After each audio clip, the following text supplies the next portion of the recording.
আসসালামু আলাইকুম, সবাই কেমন আছেন? আমি আবারও এই পেয়ারার ভিডিও নিয়ে আপনাদের সামনে আসলাম, কারণ আমার এলাকা ভিত্তিক একজন হেটার্স আমার পেছনে শুধু খোঁচাখুচি করতেছে ইনবক্সে, যে আমি শুধু শপ করেছি, পেয়ারাটা কেনার আমার সামর্থ্য নাই, আমি পারবো না, শুধু শুধু ভিডিও করেছি আর পেয়ারা আলাম আমার সময় নষ্ট করেছি।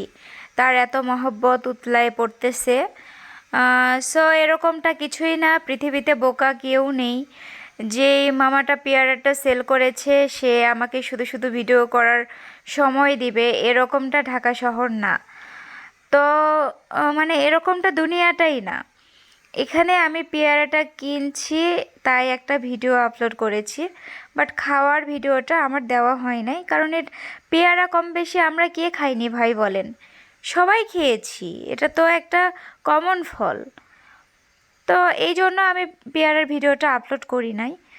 এটা আমি জাস্ট একটা স্মৃতি হিসেবে রেখেছি। গ্রামে আগে যখন ছিলাম তখন গাছ থেকে পেয়ারা পেড়ে খেতাম। এখন শহরে অনেকটা বছর ধরে আমি এই ফিলটা আর পাই না। তো এরকম গাছের মতো দেখতে, তাই পেয়ারাটা হচ্ছে ছিঁড়ে এখান থেকে খাচ্ছি, একটা আলাদা অনুভূতি। মেয়ে মানুষেরা তো জানেনই একটু ঢঙ্গি। তো এই ভিডিওটা যদি করা না থাকতো আসলে আমি এই জবাবটা দিতে পারতাম না। সবাই ভালো থাকবেন। আল্লাহ হাফেজ।